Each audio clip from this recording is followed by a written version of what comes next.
Hi, Christo Hartman here, Americans in Action. How are you today? This is Hidden Truth News, and I want to tell you, we're going to find some hidden truths today with my guest. Let me tell you, the Renaissance man, David Avocado. Hi, David. How are you doing? Best ever. How are you doing? Really good now. I'm so glad to see you again. We've been friends for so long, so many years. Yeah. And just to be back in your presence is really awesome. Exactly. Thanks. I remember the first time I met you, you invited me to your house, and I said, oh, for breakfast, right? And you said, oh, I was thinking, oh my God, I'm gonna have the best bacon and eggs. He's probably a great cook. So I go in the house, I don't smell anything. He takes me in the backyard. We're pulling jackfruit, we're pulling avocado and weeds, and that was our breakfast. Oh my God, and it was amazing. I had so much energy that whole day.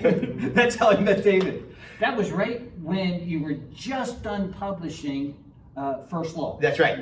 Yeah, that's right. Nature's So that was First like 95, 96, somewhere in there. And it's been a joy ever since, by the way. We were both 12 years old. We were 12 years old, just getting going in life. Anyway, so the fun of that was that kind of kicked off the touring and the health food career, and which eventually led me to the superfoods world. That's probably the biggest impact I had on the industry. I was going to ask you that. I don't think I ever did. Did you? Because the long time that I've known you, you've always been awake so much. When was the moment, if you can remember, when you just went, aha? I was just talking about that, and this is really interesting. I'm definitely a black sheep of the family. My mom, my dad, my brothers, they never understood me. You know what? In my experience, a black sheep is the one that is the leader, is the one that has the insight, because, well...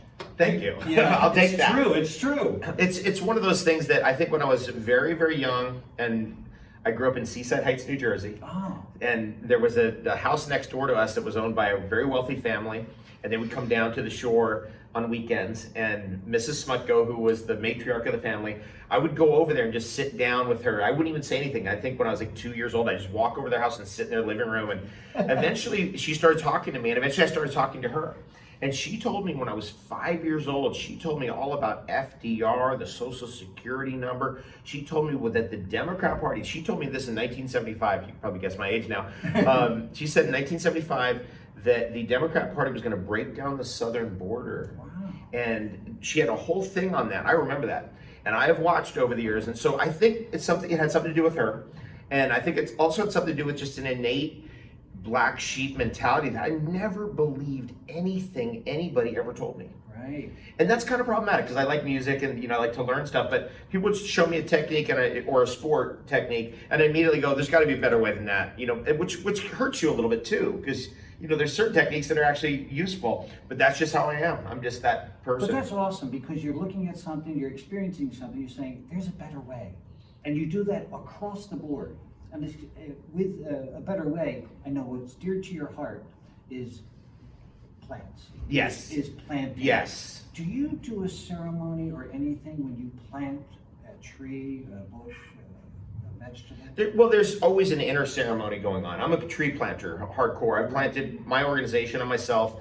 In the last 20 years, we planted over 1 million trees. Wow, my God. Yeah, and fruit, nut, and medicinal trees. So not just... Right. I like pine trees, and I grew up growing pine trees, but not just pine trees. Like real, like food, like in places where it's needed all over the world. Right.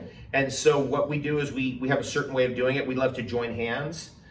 We do sometimes do prayers. I think it was a Vietnamese phrase that said, whenever you eat the fruit of a tree, thank the person who planted that tree. And so we also push that in the future. So we push that to remember that this is going to be for a generation we don't even know right now. These fruits will be eaten by people we've never met. And so we think about that and we talk about that. Do you ever go back to places where you planted trees 20 years ago and you go, oh my God, look at that tree. I planted that. Yes, Isn't that absolutely. a great It's thing? the best thing ever. I know. When I first came to California in 1977, very quickly thereafter, we started in 1978, 79, 1980, we started to plant up my uncle's orchard with citrus and avocados. That's, Southern California style. And those trees are still there. Wow. And I recently went back. I hadn't been to my uncle's farm in easily 20 years. Easily. It was getting close to 30 years. And I ate from the trees that we planted when we were kids. And that is the most profound thing. That was one of the best things ever. That's the best thing a person can do, is eat from the tree. It's so different. It's so One good. time I was in Brazil, and they had a walnut tree. And so I saw the walnut tree and I picked one of the walnuts and I opened it up. There was water in it and the walnut was actually soft. It was soft like a raisin or something. It was just amazing. And so I drank it and then ate it. It's unbelievable. So when we get nuts in the thing, they're all dried out and sometimes months old. That's right. That's it. When you get a fresh almond, they're gelatinous, right? And same with pistachios, and they gradually harden up. And that's such an interesting point you bring up, as a lot of our food is old. A lot of our food has been transported, and so this magic of from the tree to me is I love giving that gift to kids. I think that's one of the best things ever. I was just with the Waldorf class, and we had to spend a whole day together, and at the very end of the day, our crowning achievement was to plant a tree together. We planted a fig tree together, because I also like to plant things that I know will make it in that environment, even if no one ever waters that plant again. And that's always been, by the way, my fundamental ethic, is that when we do a planting anywhere in the world, we make sure that the plant selected will survive even if people forget about the orchard and don't take care of it. That's amazing. And that's great insight for anybody who wants to plant a garden, to have that concept going, It's an important concept. You know, early on, it was avocados you planted and citrus. Boy, I wonder, you could have been known as David Orange. I could have, and by the way, I am a navel orange maniac. I grew up in a citrus farm, right? So we grew up growing blood oranges, navel oranges, Valencia oranges, and lemons and limes. I absolutely love citrus. I mean, I am enamored with it to this very day. I don't think there's a food, sure, avocados, maybe durian, that I like better than navel oranges. And I eat the peels, I eat this right there on my teeth, just get that white stuff off. That's the best. That's the best. All the vitamins, That's everything it. is there. Yes. And I love that. I love that myself. Awesome. Now, a lot of people are concerned about this because they're finding out with chemtrails going on, and there's all kinds of talk that people don't research as deep. They just hear the talk, graphene oxide, aluminum for the 5G thing. Do those chemtrails, what can people do to protect their gardens and their plants? Oh, good question. The number one thing that I do, and this is another massively valuable thing it's a life changer, complete game changer.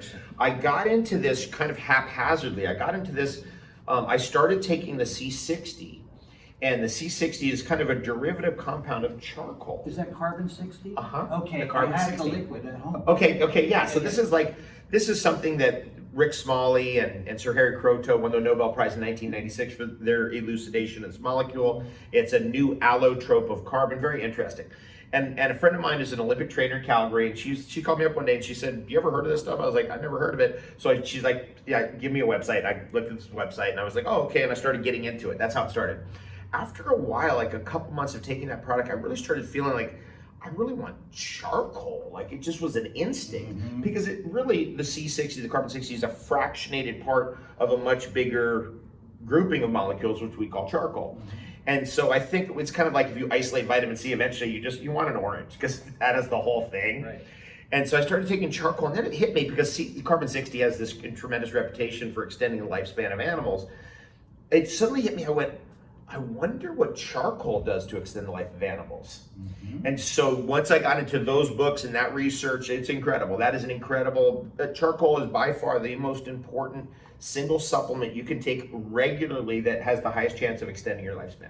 You know that I saw you on a video one time and you said that about charcoal. I went out and bought bottles of charcoal. Nice. Every day I take at least two times a day charcoal. Good job. Yeah. Yes, that's it. It really eats up some toxins in the body and really purifies. It really purifies, and if you just feel good, and it wakes you up, and it's a great morning ritual with your water. Right. You want to drink the water in the morning. Anyways, what that led me to is I started to realize, like, this charcoal goes through you, and it keeps working in the soil, and it keeps working in the sewer systems. And if you have, like, I had an old toilet in my old house, and it had that smell that comes up, so I was like, let me just flush charcoal in there. Boom, just eradicated that whole phenomenon. And I was like, whoa, this is amazing. Step by step by step, as you realize, like, our air is filtered primarily best when you have charcoal air filters, or charcoal water filters. Eventually I went charcoal in the soil. Oh, so you actually put it in the garden soil. Oh yeah. And tell me the result of that as okay, so before and after. this is one of those things that's like, I get chills talking about it. It's that profound. Eventually you start to go, what is going on here? Now the charcoal itself is very strongly, quote unquote, negatively charged. It has very strong elemental earth energy is another way of looking at it. I'm sure it's very charged up with many other forces we don't have names for. We just say negative charge and negatively charged electrons, and the atmosphere is positively charged. So I started putting charcoal bits under trees, when I was planting trees, and that had very profound effects from that. Because the charcoal will hold water. It's very negatively charged. It kind of acts like a vermiculite. It's also it creates space and aeration for the roots to grow in the ground. And then eventually I started looking into the whole world of biochar, the tierra preta de los indios, the black earth of the native people of the Amazon, and how they had plugged charcoal into the earth repeatedly and over again and created tremendous fecundity or fertility in the soils of the Amazon. The tierra preta de los indios is what it's called. And it's actually the only civilization that's ever existed on Earth that left the soil better than they found it with charcoal. Now, we call that today biochar. Biochar. So I get rice-sized biochar totes shipped to my house and my farms. And then where does that come from? It comes from poplar trees, usually, or it could be other trees too. It could also be conifers or whatever they have available. But they're really nice because they're all like rice size, like a granule of rice, like that size. And so it's easy to use. You could, if you want to take that and flush it down your toilets, it's a lot cheaper than using activated charcoal you're buying in a store because that's more expensive because that's more granulated. You could use that. If you have weird smells in your house, you always just put charcoal and that just sucks up all those smells. You have weird smells in your refrigerator, sucks that all up. But when you put it into the gardening and the yearly dose of charcoal, I've been through all the rock dust. I love rock dust. I love building up the humates and the fulvic acid, and I love building up composted soils. But this charcoal thing is something even beyond any of that. Really? Yeah. That's amazing. Yeah. And so we should add charcoal to our compost? Yes, absolutely, for sure. And it will suck up the smell. Now, when you have the smell of this compost pile, that's a problem because you're losing nitrogen. You don't want that nitrogen lost. You want it retained in the soil. And that retains it. And that retains it. Wow, good idea. That's amazing. So that's when we're being sprayed, we're being sprayed like bugs. You want something in your environment all around your house that's pulling that stuff and adsorbing it. So that means it's a complete binder, by the way. It adsorbs and binds it completely. So it's not going to be released into your food. And each grain of charcoal can absorb 100 to 200 times its own weight in toxins. Wow.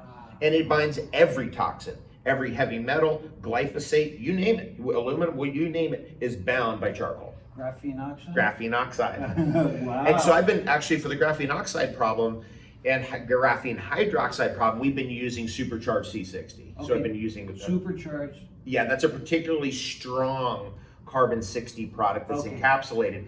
It costs about $10 or $12 a capsule. It's that kind of level. Okay. But if somebody's really injured with graphene oxide, then that's what we have to go to that because it's life-saving in that stage. Now that reminds me, really injured. So we know a lot of people have chosen to get the jab. And there's a lot of side effects and even a lot of deaths, as we know. Do you have a protocol that you recommend in regards to somebody that, maybe they got jabbed once, maybe even twice, and all of a sudden they realize, oh my God. Yeah, they're having side effects and they're like, something bad's happening. Exactly. Yes, I have a protocol and I send it out in my email every week. So I do that, and I was trying to get an email out today, but it didn't work out, unfortunately. But I always have that protocol in there, and I'm always updating it. So let me give you some of the key things. One of the key things is just first and foremost iodine. Just getting onto iodine is very, very powerful. There's iodine. There's a name in front of it. Calente iodine. What am I speaking? I mean, I like detoxidine. That's my friend Dr. Group's product. Okay. That's more, there's a spectrum of iodine. Like glucose is more on the weaker side. Yeah. And then as you go, down to this way, maybe you're going to get the Edgar Casey electrodynes, which are really strong. Right. Dr. Group's detoxidine is kind of more on this weaker side, which is more appropriate for me because I can only handle a certain amount. And then I start getting like super overheated and my eyes kind of bulge out. And So, we always hear like, oh no, more iodine's better, but that's never how it is. It's always a balance, for any nutrient, always. Absolutely. Doesn't matter what it is. It's so true. So we get people on iodine. One of the most important things is getting them onto the charcoal and the carbon 60, especially the strong, really highly electrical carbon 60s. The supercharged C60 is one. in that category. Another thing I would really strongly recommend for anybody who's having these side effects is oxygen therapies. Yes. So, a lot of people are talking about MMS, that's a good one, but I'm more of an ozone guy. Okay. I think you've known that about me. I'm really into ozone. So if, whenever I run into my friends who are ozone doctors, I'm like, can you inject me with ozone? And so they'll inject me with ozone, and that's really powerful. And I will say this, I'm gonna tell you guys something that, coming from a family of medical doctors that I've known all my life and that most people are not aware of, and that is if I inject you with something, that something is gonna show up in your lungs within 20 minutes. Whoa, anywhere in the body? And any item? Mm-hmm. Okay, how come? Well, it's your cardiopulmonary system. Okay. And so your lungs and your heart are intimately, your cardiovascular system and your lungs are intimately intertwined. Okay. And so they've known that, and when I think of some of the negative energies in this world, especially involved in medicine, they know you hear the stuff's going to be coming off your lungs here. And I just want to put that out there for people who can put that together and see what they've been doing, right? They've been injecting people with respiratory. That's right. If you know what I'm saying. I do know what you're saying. Oh my God. I know. Now, David, you have met so many people around the globe in your lifetime. You have an amazing lifetime, I will say that. Thanks. And with that, does anyone in particular stand out, and why? Ooh, good question. I've just had a very strong desire to seek out the world's greatest psychics, just because it's a passion and an interest, and I want to know. Sure. Right? I want to know. I want to see it. And I met Uri Geller. I've been to his house. Right. He's awesome. He's the real deal. He's the real deal. Yeah. He's the real deal. And I just at his house, I'll tell you what happened, is I wanted to give him all my books, and he gave me all his books, and Angela actually set that up. Yeah, and I called him and he answered. Angela's my daughter, by the way. Yes. And it was just one of those things, like he already knew I was going to call him. We were already friends before I called. It was just amazing.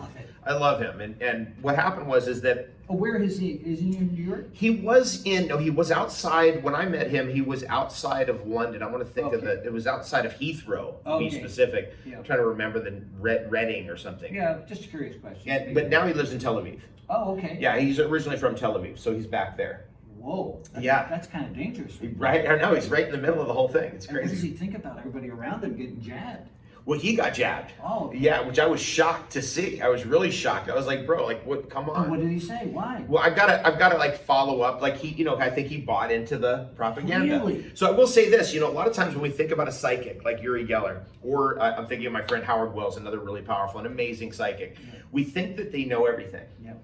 Because that's just the default position. That's right. And they don't. They just don't. They're just like us. Right. What's going on there, to my estimation, is that the psychic phenomenon is around them. It surrounds them. It's attached to their energy field in some way, but they're not always in control of it. That's for sure. That's right. And also, people can be born like being an avatar, but they may be an avatar in guitar playing. Or they may be an avatar in sports or whatever. And the other areas, they don't know, just like you're saying. Absolutely. So, now Howard's not jabbed, and he's another very powerful psychic, really good friend of mine. I'm going to see him this week, actually. I'm really excited to be back with him. He lives in Hawaii. I'm going back to Hawaii.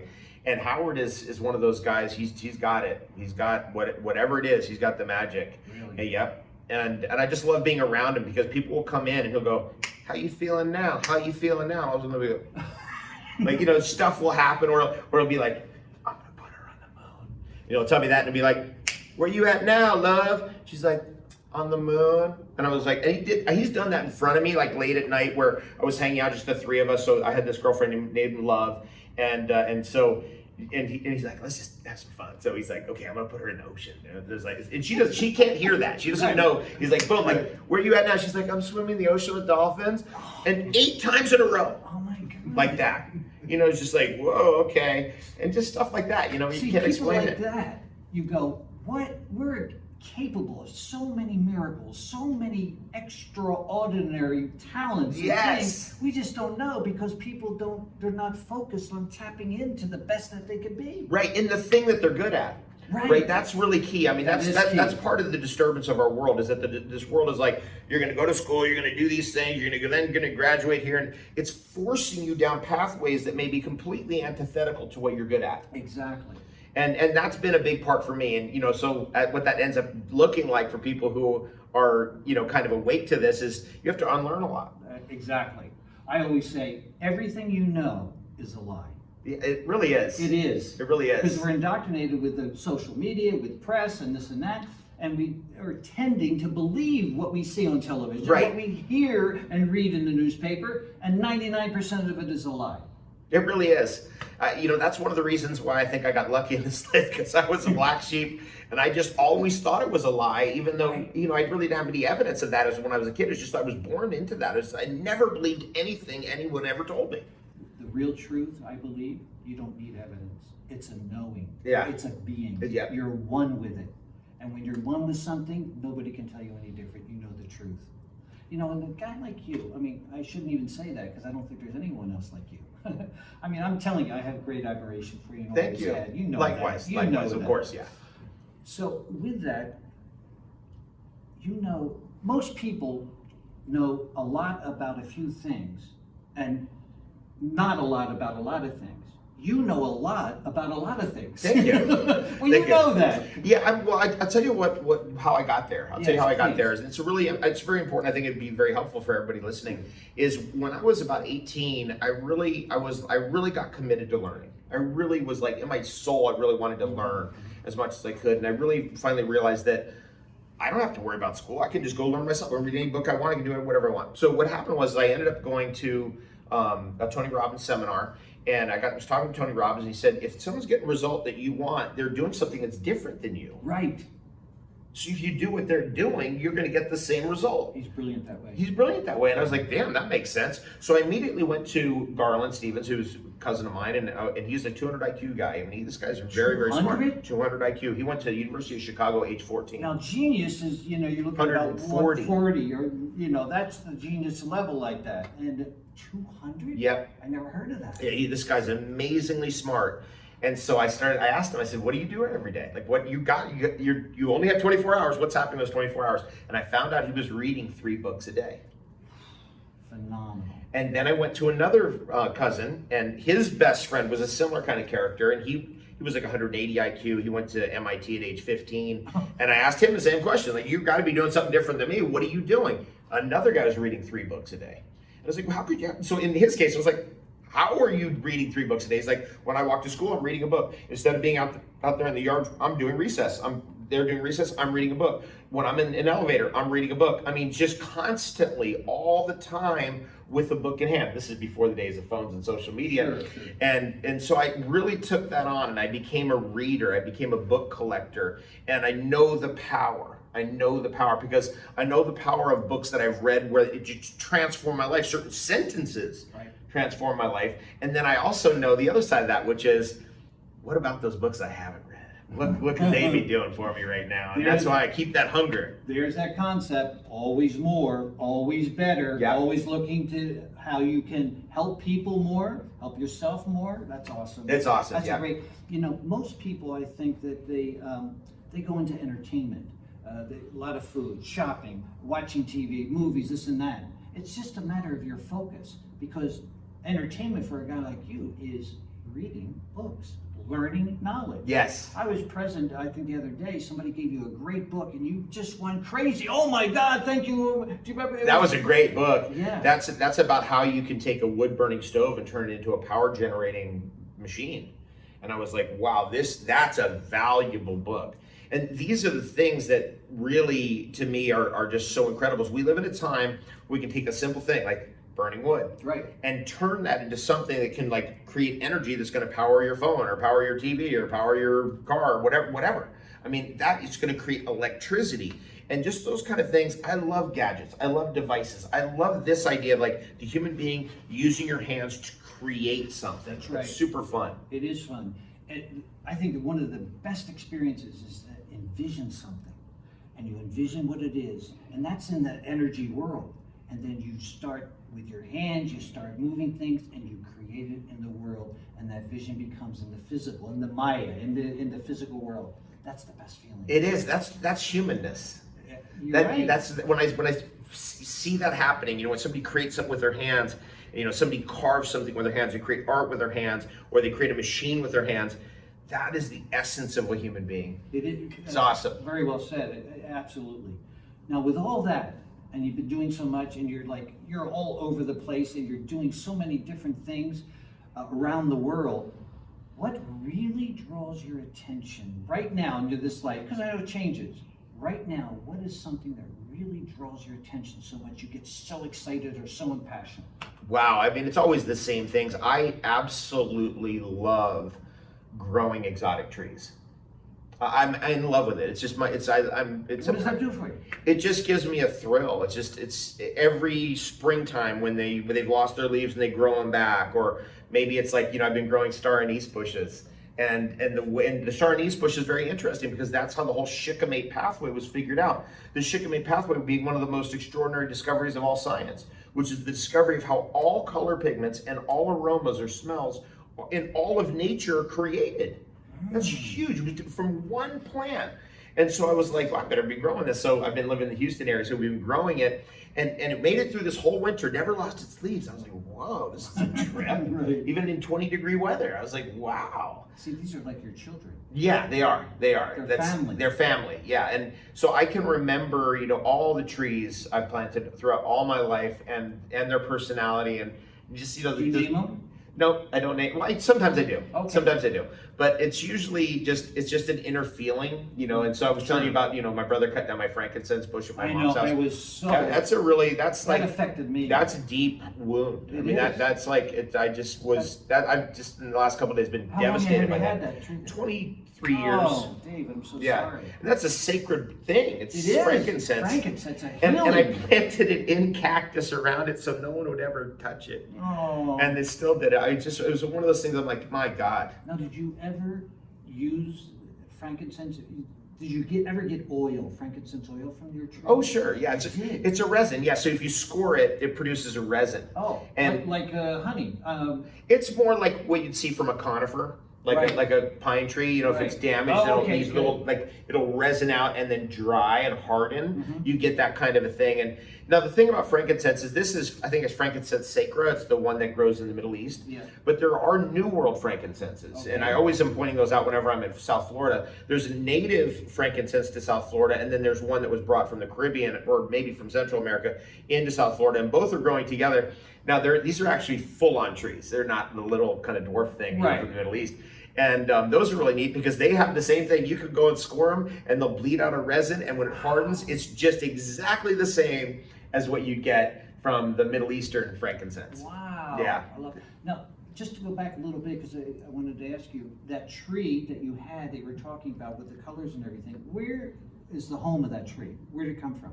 It comes from Japan. It does? It comes from Japan. It's the shiki. So when we say the shikimate pathway when we're talking about star anise, the name in Japanese is shiki or shike. What's that mean? Do you know? And I don't know what it means in Japanese, but that's where the name shikimate comes from. Do you speak any other languages? I speak, I'm okay with Spanish. Really? I'm very good if I'm in like Peru for a month, then I'm good. I can understand and speak it. I'm okay with French. My first language was actually Farsi because I'm half Persian. Oh, right. So my mom is Persian, so I was, Yekta Se Charpan Shish Taftash Nada, Haleshama Khuban. I can speak Farsi to some degree. Shatori. That was good. Oh, Shatori. Haleshama. That's awesome. That's great. How about you? Do you speak other languages? That's pretty good. I have a hard time with English, so. I think we all do. What a crazy language. I know, right? Crazy. So what's next for David? I'm going to keep on keeping on. One of the things I'm really enjoying is just being in this new ecosystem, a zone 8-9 in Houston area of Texas. And we're in that belt where we get that heavy rainfall from the Gulf. So I'm really enjoying just farming in that new environment. And one of the things I've found that grows really well in that environment, as it does here in Southern California, are figs. I love figs. And me I have too. 5 fig trees. All right, yes, we're on the same page on that one. I'm a fig pig. I'm a fig maniac. Oh, I love them. And so that we've been having a lot of success with that. I am actually, shockingly, so I'm a tobacco farmer, and that was from an ayahuasca experiences way back over 20 years ago. Glad you mentioned that. Okay, Let's say that because I want to hear your opinion with ayahuasca, what it does for a person. If we could go into that, but finish with your figs. Okay, so it was about 20 years ago. drinking ayahuasca, the ayahuasca spirit said to me, like, you're going to be a tobacco grower. You're going to be the best tobacco grower ever. And The I'm mother like, said that to you? yeah, to me. And I'm like, I didn't even know. I didn't smoke tobacco. Right. I thought I was like cigarettes. I was like, what? Huh? I mean, I didn't know, I was completely out of it on what tobacco really is. Right. And I was like, okay. And then just strangely, a friend of mine who used to work for me, he brought me 2 Mayan tobacco plants, and I had those in the front of my office, and that's how it started. And then step by step, I started going, okay, here's how to grow it, here's how you dry it, here's how you prepare it, and I just learned it from the ground up. And what do you do with the tobacco? All kinds of things. I mean, I like leaving it as an offering. So if you take something from nature, you leave it back as an offering. Yes. I like to smudge with it a lot. So you get a big bundle and you smudge with it, just like you'd smudge with sage or something of that nature. And it purifies the energy? Yeah, it's tobacco's protector, spirit protector. Okay. Yeah, and it's communicator too. Also, it opens up communication. That's why you always get communication at like a bar or something. People smoking a cigarette, they're talking and that kind of thing. But obviously, I don't do any of the chemicals and all this chemical stuff that's in cigarettes. I don't have anything to do with that. No, of course. We're trying to get back to the original intent of the medicine. I have done all different kinds of interesting things. I've smoked it. I've created ambills with it, which is like where you chaw it. You create like a jelly material. Yes. That's kind of interesting. I've done lots of rapés and created them where you blow it up the nose. Now I know you wouldn't take anything in your body that was bad for you. No. So when it's in its natural state with no chemicals and no processing, is it good for you? It's good for you, absolutely. Yeah. What does it do? Well, it increases the flow of blood to your frontal cortex. Oh, okay. And that's why, if you really pay attention, it's really interesting. If you really look into it, the longest lived people are always tobacco smokers. Right. And you're always like, what the? They true. drink whiskey, smoke tobacco. That's It's right. like, wait, what? Well, whiskey, we have a thing. They're so whiskeyed up that they are preserved. That's right. Yes, right. They basically have pickled themselves. That's right. And then with the tobacco, what's happening is it's increasing the frontal cortex activity, which is the same area also increased by doing word puzzles. And crossword puzzles. You know how that increases longevity? Yeah. This is the same area of the brain. So actually, to me, my estimation of all nootropics out there, tobacco's number 1 by far. Right. And by the way, this is another thing about tobacco that's interesting. We hear about with the cannabinoid receptors in the cells, right? You've got thousands of times more nicotine receptors in your cells. You do? Yes, you do. And what do they call? And so they're nicotinic acid receptors. Wow. And so many of us have heard about all through the body? All through the body and all cells. Oh, wow. So that can affect your entire body. Absolutely. Now, this is one of the things, by the way, like, for example, we've been hearing a lot about snake venom lately. Yes. One of the things that tobacco gets in front of the snake venom fills up the acetylcholinesterase receptor site. You wanted the exact receptor site. I think it's acetylcholinesterase. If I remember that correctly. Easy for you to say. And if it gets in front of the venom, it will block the venom from being uptaken by your system. Wow. So tobacco is a very good anti-venom. Now, don't forget, folks, that is not the process, that you buy in the store. It's not cigarettes. That's right. Not cigarettes. Exactly. It's you. I tell people who like tobacco, I say, grow your own. Right. Develop the skills. So that's been something that's really fun for me, and I'm a big tobacco grower. So we're going to be growing tobacco in Houston this year, and it's interesting what we're learning already, about that environment. For example, we're in a forested environment, and you get larvae that come down, and they come down from the top. And they're trying to hey, there's a meal down there. We'll just drop down into silk, and the larvae will try to get on your tobacco or eggplant or whatever you're growing. What is the weirdest food that you eat for health? The weirdest food ever? Good question. Well, in Alaska, they take the blubber and everything, and they bury it in the ground for 3 or 4 weeks when maggots get on it. When the maggots get on, that's when they pull it up, and it's a delicacy because maggots are an incredible amount of protein. Right. So do I do anything like that? Well, I'm a vegetarian for almost 33 years. Really? I think 33 years, yeah. Never had meat in 33 years? In 33 years, never had meat. Yeah. And nor fish, I've had eggs, I've had cheese, I've had things of that nature, but I've never, I've also eaten things that bees that weren't my honey, they got blended in, Right. I'm not crazy about it. Right. I'm not like a crazy vegan in that way. Right. I like just making ethical choices, in the sense that I don't like to eat animals, and I want to be friendly with them. So if I had to say what's the weirdest thing that I would eat, it's probably going to be some of these mushrooms. For example, I'll tell you what's weird is these, what are they called? They're called, what is it called? They're they grow on wood, and they're it's almost at the tip of my tongue. They're like a goo. They're like it's like a jelly. That's what it's called. They're called like witch's jelly or something like that. And it's got to be the grossest looking thing you've ever seen ever. It's terrible. It's like gross. It's like Jello, but not very much substance there. And Give me 5 of them. Yeah, it's like that. So that's probably the weirdest thing because I do like eating a lot of wild mushrooms. Okay. And so that's just part of my diet, and it's a habit. Out of all the foods and everything that you've ever eaten, what has given you the most outrageous effects in the body? Oh, good question.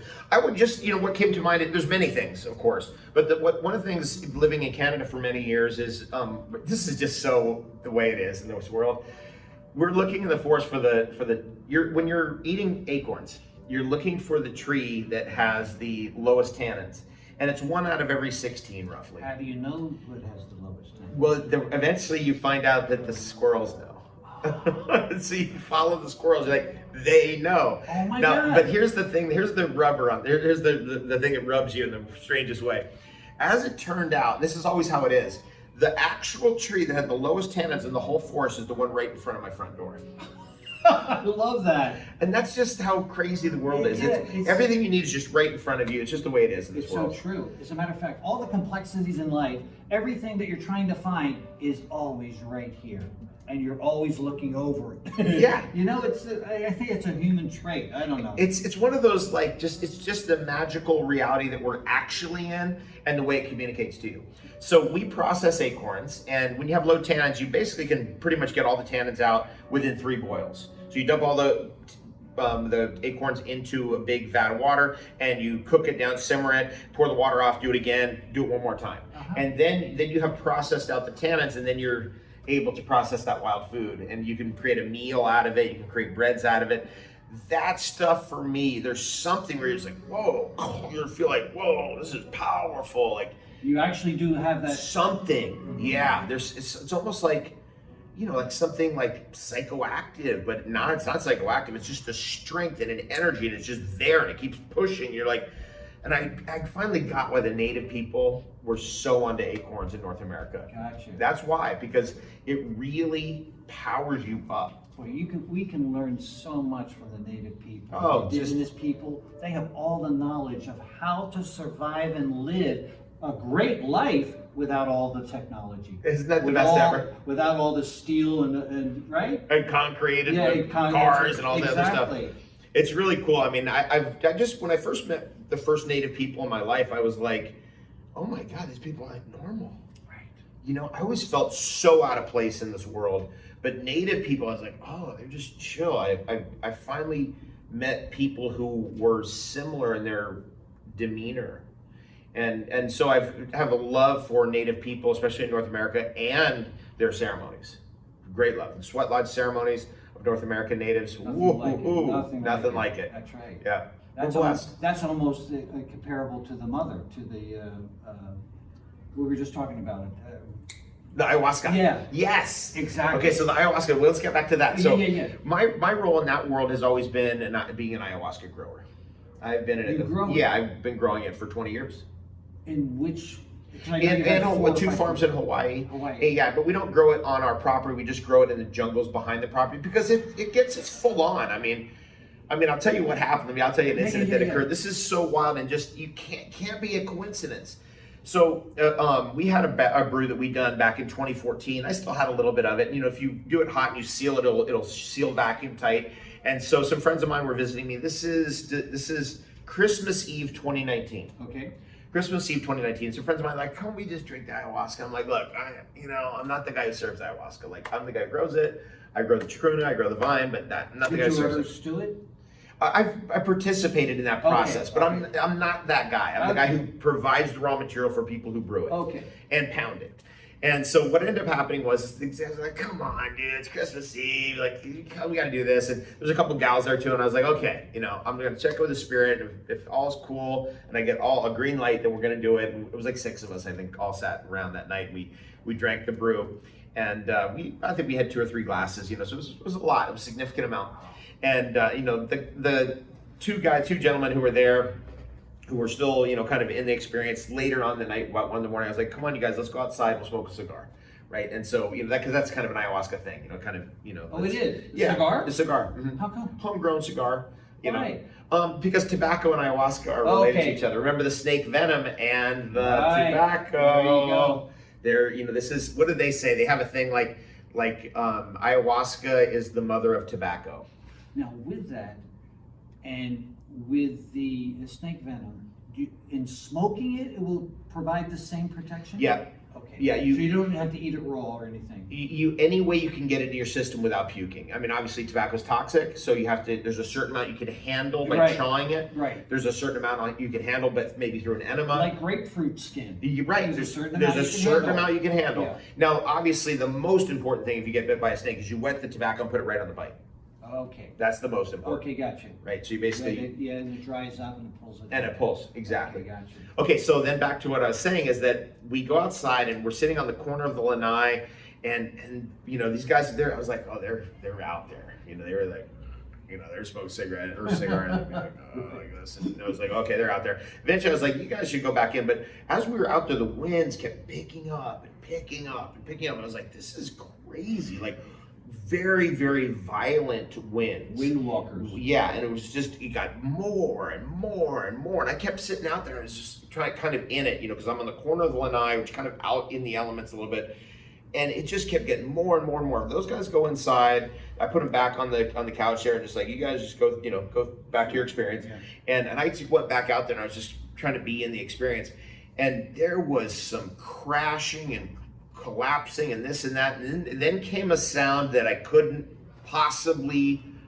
I'd never heard anything like it. Right. I've never heard anything like it. I don't. It was like an explosion and crash and building collapsing, and I all wrapped up in something. It was just the weirdest sound. I was like, my God, I hope that wasn't on this property. So we got up the next morning. First thing I did was I went to the front of the yard and I was like, okay, because I thought it was in the front of the yard and that sound. And I was like, okay, there's nothing wrong. Everything's fine. I was like, okay.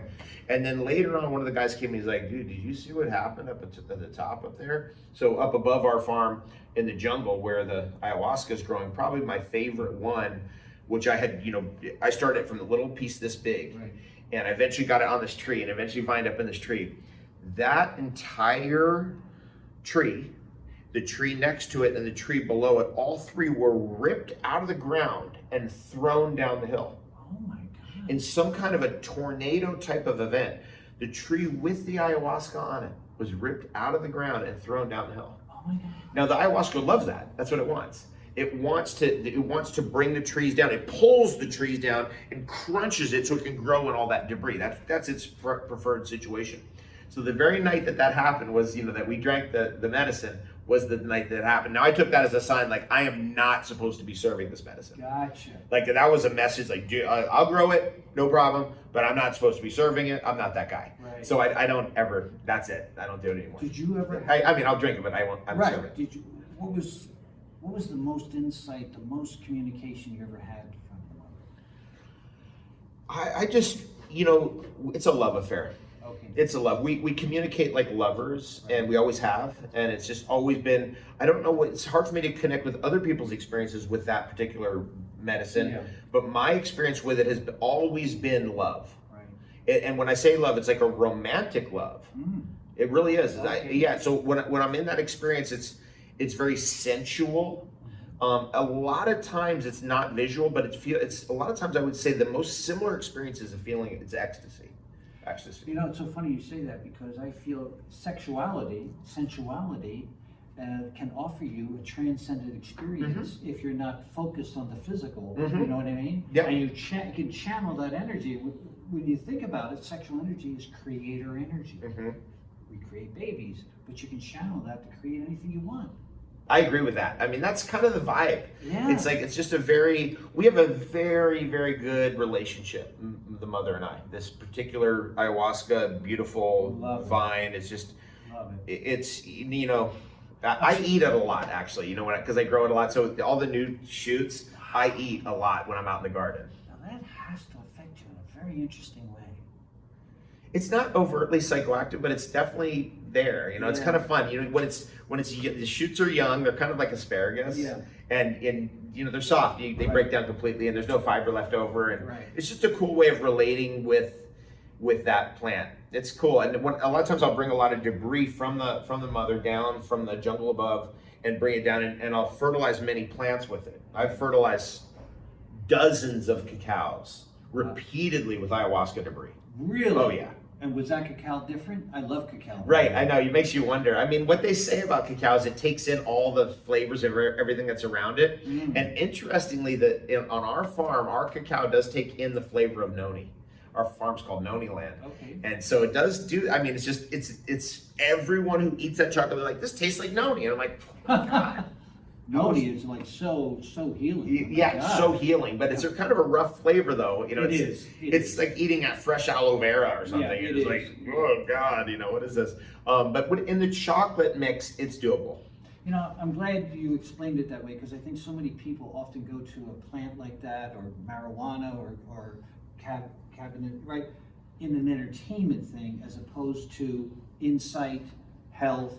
You know what I mean? So you approach things in that way more times than the other, the entertainment. That's interesting you say that, because for many, many years, I only really drank ayahuasca or even took magic mushrooms to get technological data. Exactly. Yeah, that's interesting you say that. Right. Well, my feeling is, even with my research, is that it actually deletes the thinking mind, and all of a sudden you can tap into the isness of whatever you want to learn about or experience.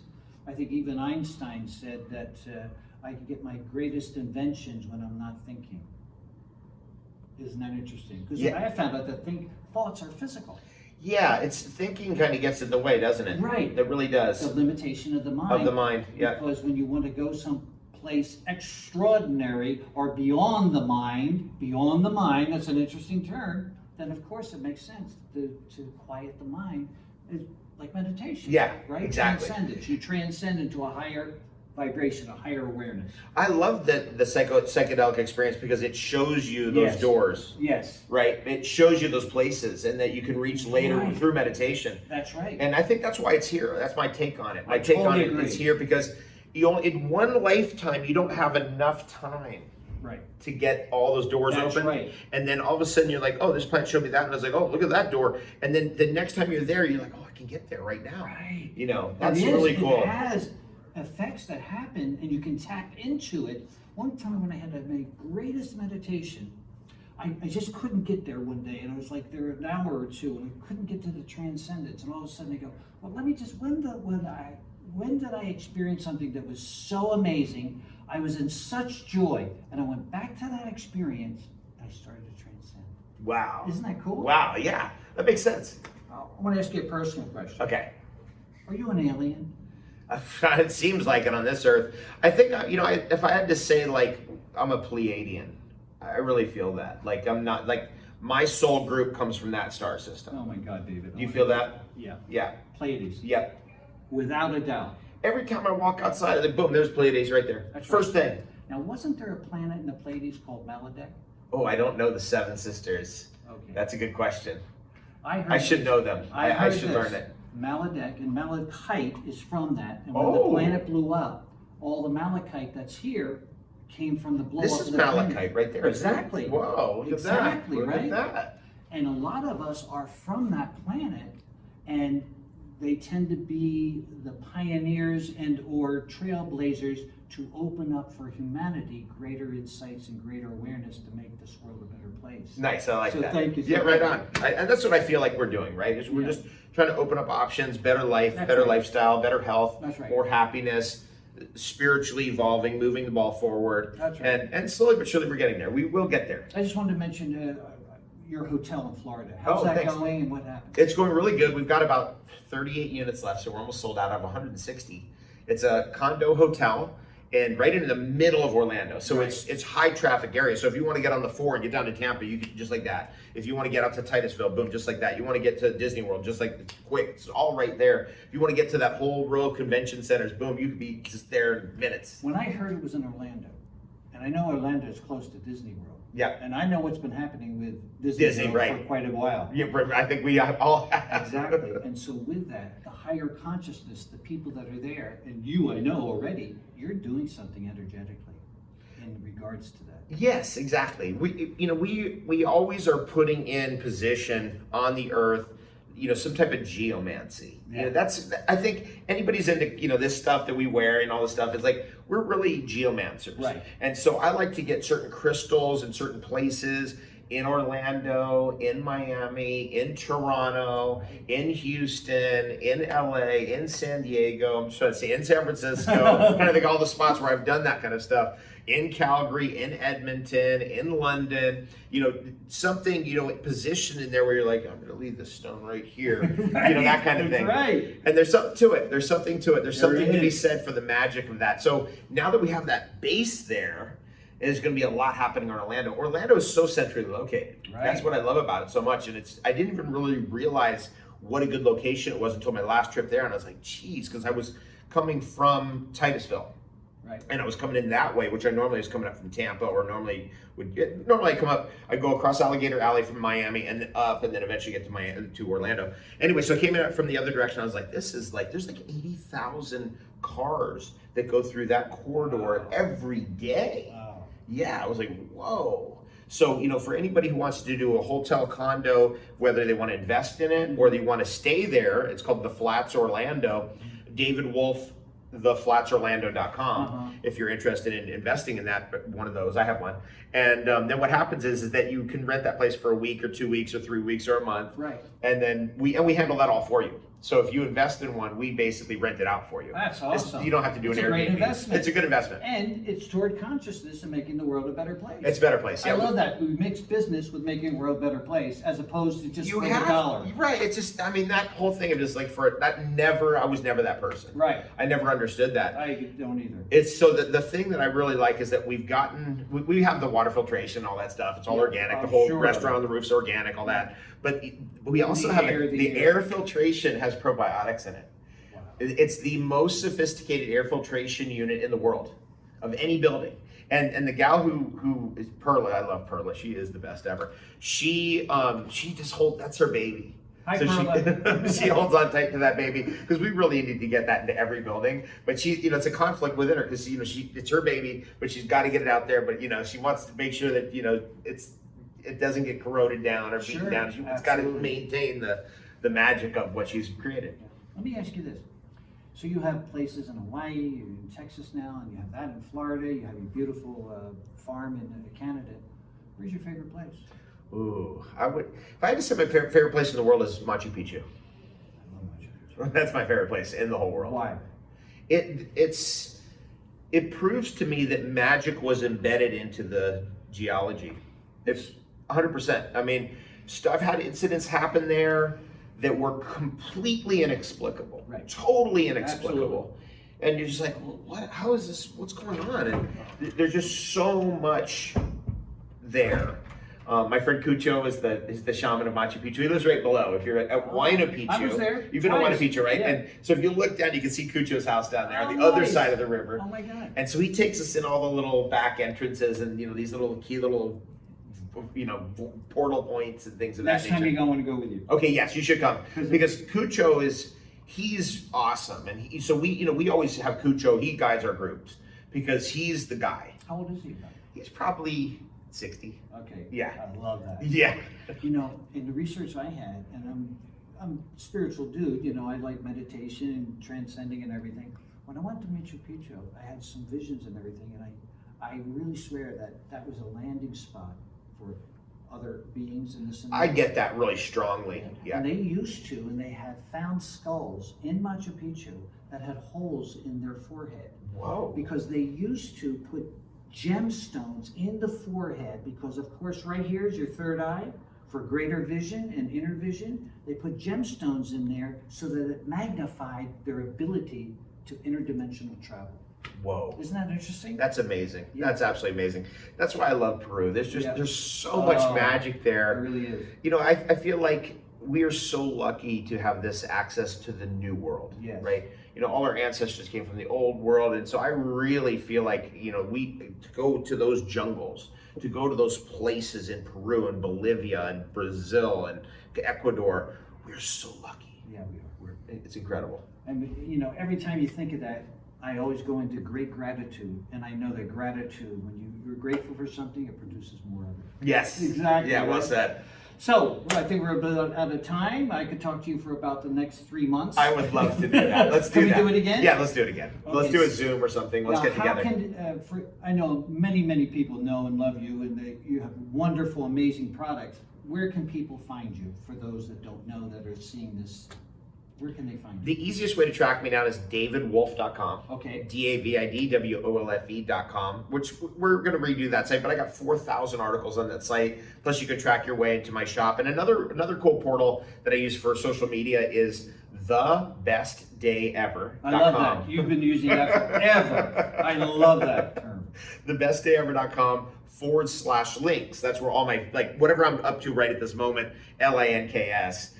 So that's what I use, like my Instagram is like thebestdayever.com/links. That's my link tree. And then, whatever I'm on to that, we're doing a cleanse this week or this month or whatever, would always be at the top of that list. That's awesome. And that's another thing before we go, I love about you and your organization. You're so transparent, because you find something, you tell all about it and this and that, all the ingredients with it, and I know people appreciate that. Right, done. Thanks. Yeah, And I love being that transparent. also allows them to trust you more. I agree. We felt like this revolution that's happening right now, the internet revolution, Yeah. is a transparency revolution. Right. Right? It's like we don't need. It's like just tell us the truth. Right. Like tell us the truth, though the heavens may fall. And what I love about doing products is we're able to take products like charcoal. Eventually I was like, I had an old business relationship that ended, and when I got into the new thing, I was like, you know what? I want to do a really good charcoal product. It is amazing how many contaminants make it into a charcoal product. I was like, geez, you got to be kidding me. And so, that's just the thing I like to do, is like just dig down on particular products and just do them clean and correct top to bottom. That's why you know so much about so many things, because a lot of people, they're introduced to something new and they go, oh, that's good and everything, and they just leave that there. You get introduced to something new and you go deeper and deeper and deeper and deeper and deeper. We like love a laser. Yeah. And that's where you find the highest truth. That's where you find the highest truth. Yeah, but it's the depth of investigation is the magic of life, right? Because really, you know this, at the very bottom, when you get to the bottom, it's a paradox. That's right. It's always a paradox. It is. That's the best thing about life. It's like you think, okay, we're gonna finally pin this thing down. You go, it's either this or it could be that, and that's just how life is. Thank Thanks. you so much. God bless you. God bless you too. It was awesome. Give me a hug, buddy. You bet. Thanks. David Avocado, amazing. And you know what? We're going to label this show as the best show ever. Until next time, Christo Hartman, AmericansInAction.info. See you again.